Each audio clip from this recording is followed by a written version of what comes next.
I remember people saying that if you increased minimum wage, that it would cause everything to increase in prices. Yet, what the minimum wage is still 7.25 federally, and gas, rent, and everything else is continually increasing in prices. What happened to that?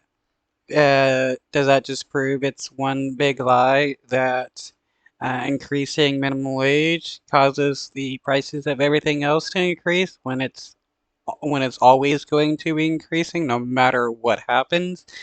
Um, this is why we need a $30 minimum wage in order for people to survive, because before it was 15 that $15 an hour that people needed in order to have a living wage. Now that everything's, basically doubled in prices, the living wage needs to double in price. Uh, if a business can't pay a living wage, even though they're, raking in record profits, which means they're stealing wages from people, then they shouldn't exist. And I have no issue with uh, uh, removing a business that isn't paying a living wage. Now to some breaking news. Wall Street took a hit, with all three major indexes finishing the day in the red. The Dow fell more than 400 points after the Labor Department reported a higher than expected spike in inflation. The Consumer Price Index for March rose at an annual rate of 3.5%, and that is the biggest jump in 6 months.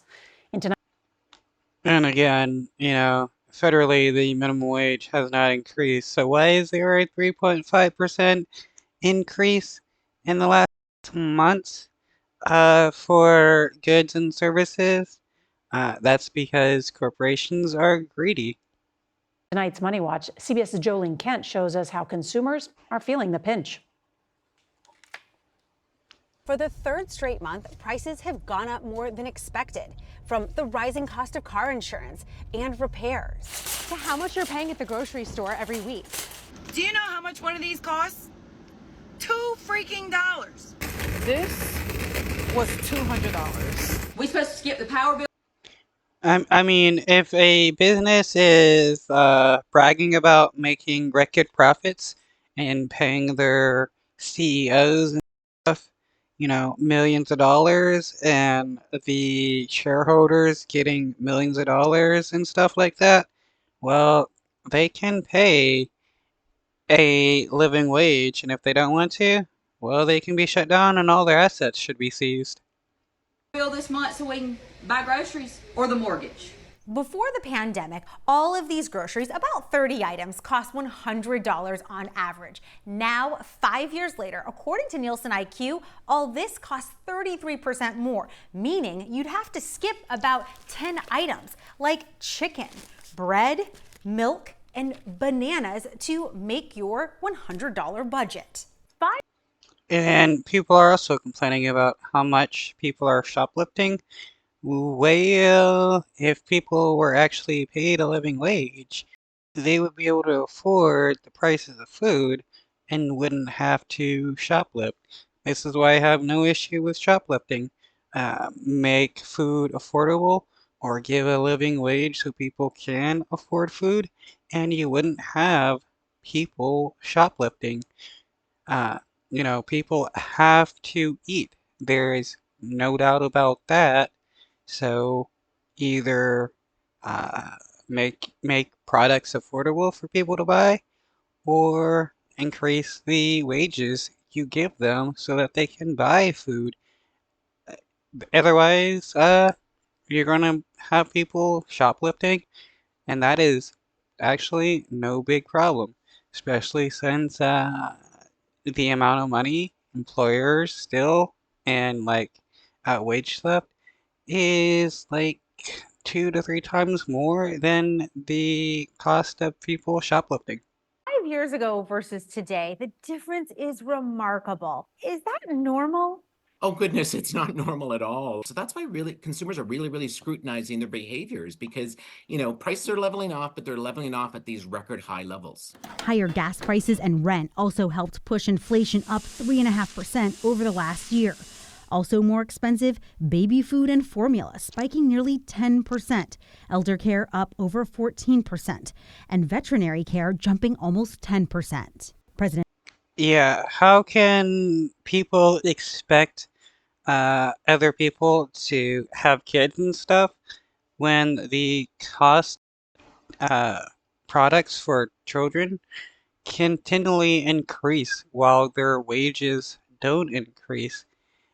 It doesn't make any sense to force people to have kids when it's obvious that it's impossible to afford childcare.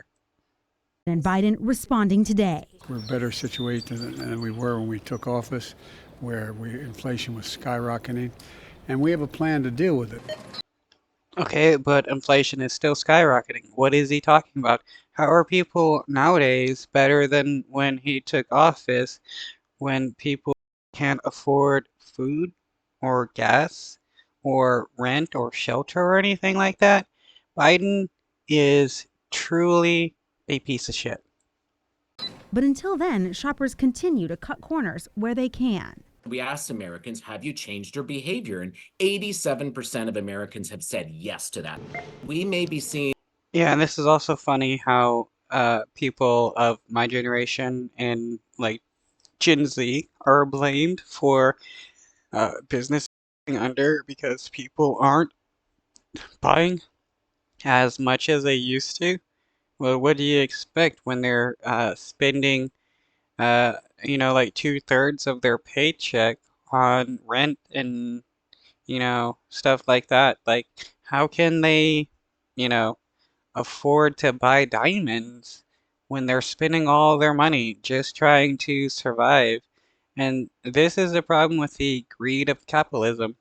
It's unsustainable when you don't pay people enough money in order to live, but also expect these people to buy expensive stuff. More, white meat on the barbecue than red meat this summer because beef prices have gone up 9%. Everybody's been impacted by this. There's no way you can get around it. The good news here is wage growth last month did outpace inflation, but this March inflation number is the biggest. Right, whatever. Wage growth outpaced inflation. Right. Like federally, the minimum wage is still 7.25 an hour. Like you can't even buy a Big Mac meal with that amount of money. So let's stop pretending that like wages have gone up. Annual jump in 6 months, and it really makes it very unlikely that the Federal Reserve